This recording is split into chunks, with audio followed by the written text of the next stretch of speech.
Vous connaissez tous la Panenka, ce petit tir en douceur au milieu des cages qui humilie les gardiens, ce geste de pur génie ou d'arrogance. Un pari, un bluff, un tir qui dit au gardien « Je sais que tu vas plonger et moi, je vais juste me moquer de toi. » C'est parti, là, parce qu'elle est dedans. Elle est pas dedans.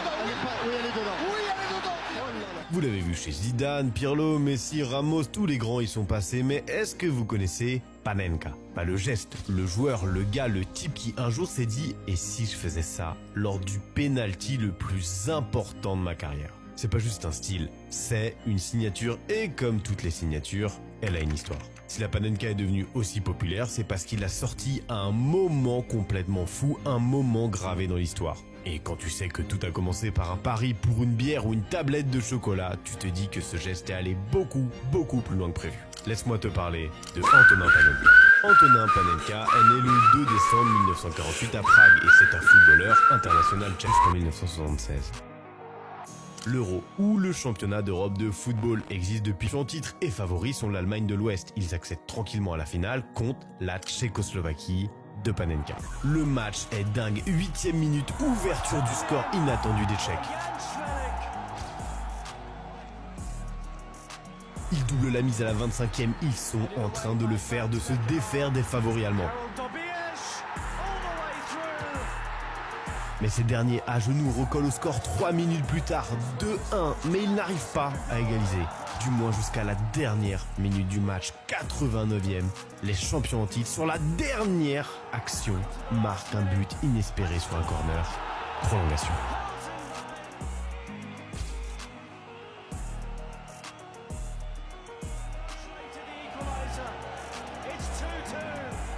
Fin de match.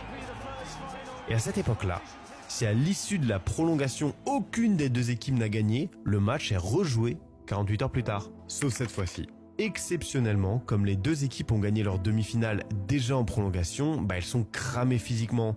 Et l'UEFA et les deux finalistes se sont mis d'accord pour exceptionnellement jouer une séance de tir au but à la fin de ce match-ci. Faut savoir que les joueurs ont appris ce changement des règles dans le vestiaire avant le coup d'envoi du match et c'est donc la première séance de tir au but de l'histoire de l'Euro. On sélectionne les tireurs, les joueurs s'installent sur la ligne et les premiers pénaux rentrent. À 4-3, le joueur allemand met une praline dans le public. Le dernier tireur tchèque s'avance. C'est plus qu'un penalty. C'est le moment d'une vie. Tu marques, t'es un héros.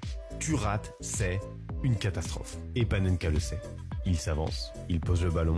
Devant lui, Sepp Maier. Une légende, grand, expérimenté, imposant dans les tribunes. Personne ne respire. Tout le monde s'attend à une frappe puissante, une frappe de guerrier, une praline comme on tire les pénaux. Mais Panenka, lui, a autre chose en tête. Il pose le ballon et il se lance. C'est l'instinct de joueur qui parle. Envoyer un missile comme tout le monde ou... Antonin Panenka! Oh, it's genius! Sepp Maier dives. Panenka finds the net. And Czechoslovakia are European champions.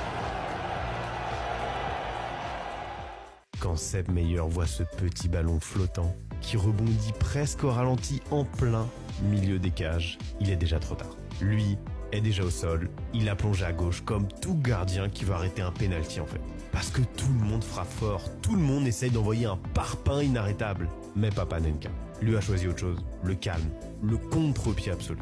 La Panenka originelle, le penalty pour une Coupe d'Europe dans un moment avec une telle pression, il l'a tenté et ça rentre. Quelle folie, quelle audace, les favoris sortent sur un coup de génie de Panenka. Ce jour-là, la Tchécoslovaquie devient championne d'Europe. Mais ce dont on parle encore aujourd'hui, presque 50 ans après, c'est pas du trophée, c'est du geste. Antonin Panenka, c'est pas un grand nom du football. Il a pas joué au Real, ni au Bayern, ni en première ligue. Et il est entré dans la légende. Aujourd'hui, son nom est un geste.